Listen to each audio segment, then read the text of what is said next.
Welcome to our lesson overview 2.4.3a, Cell Respiration Overview and Glycolysis. This can be found in your textbook in 9.1 and 9.2.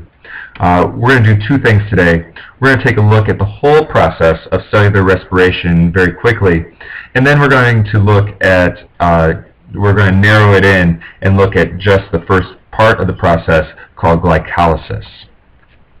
So the first question we need to answer is, where do organisms get their food? And if I asked you that, most of you would say, as I grab my pen here, most of you guys would say that we get it from our food. So we get our energy from our food. Well, we learned earlier this year that we get basically three different things from our food. We get carbohydrates, or sugars, we get fats, or lipids, and we get protein. Protein, for the most part, is used to build things, but it does have some energy in it, so we use these to build things. Lipids we use to do lots of different things. We can use them to build. We can use them as different types of molecules. We can use it as padding or protection. And we can use carbs for several different things, but its main purpose is to give us energy. So we use our carbohydrates first, and then lipids is kind of a secondary source of energy, and then proteins is third. So we need to add, our food provides us with chemical building blocks that we need in order to grow and reproduce, but the main chemical that we use for energy is sugar. So we need to ask ourselves a couple of questions. What is cellular respiration, and what is the relationship between photosynthesis and cellular respiration? So let's take a look at that second question first. And the relationship, as we've said earlier in class, is that in photosynthesis we're taking in this light energy into what we usually think of as plants.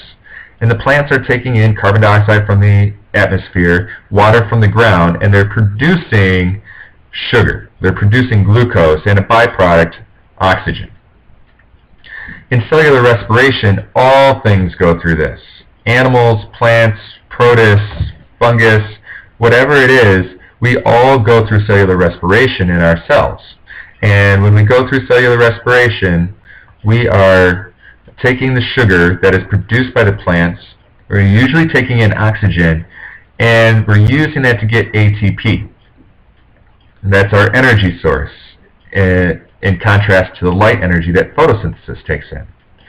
And our byproducts are water, which we sweat or breathe out, and carbon dioxide. So it's a big loop. Now, we need to understand this chemical formula right here. This is the overall equation for cellular respiration. And again, we're taking in sugar and most of the time oxygen, and we're producing carbon dioxide as a byproduct, water as a byproduct, but what we're most interested in is this energy, which we are going to make into ATP. All right, so the energy here is ATP. Cellular respiration has three parts to it, three main parts to it. The first is glycolysis, the second is the Krebs cycle, and the third is the electron transport chain. All of these are going to give us energy. Glycolysis is going to give us some energy. It's going to give us a little energy. All right, but most of the energy stays locked up in these molecules, which we're going to call pyruvic acid or pyruvates. All right, so most of the energy is still locked up here. This takes place in our cytosol, or just within our cell, cytosol. All right, so it's not even in the mitochondria. But we can get a little bit of energy. This is our quick energy burst. This is quick.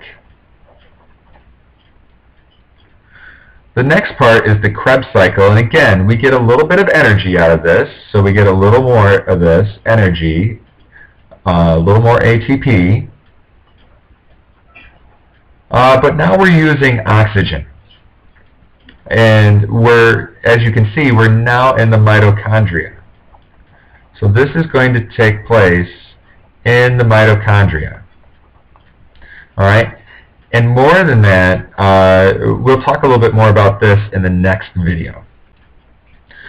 The next process that also takes place in the mitochondria is the electron transport chain. And this is going to give us lots of energy. All right? This is where the bulk of our energy comes from. We're going to use a lot of oxygen, and this is where we're going to create water as a byproduct.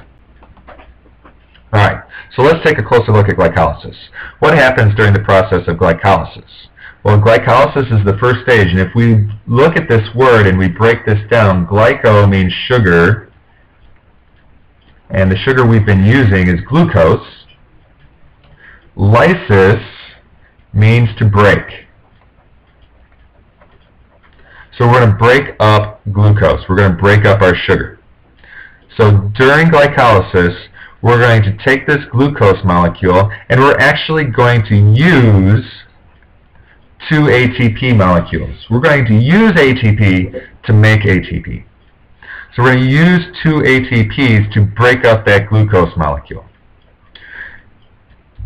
After we break it up, we're going to go through a couple of processes that change this molecule up, and we're going to get 4 ATP out. So we get a total, or a net gain of 2 ATP through this process.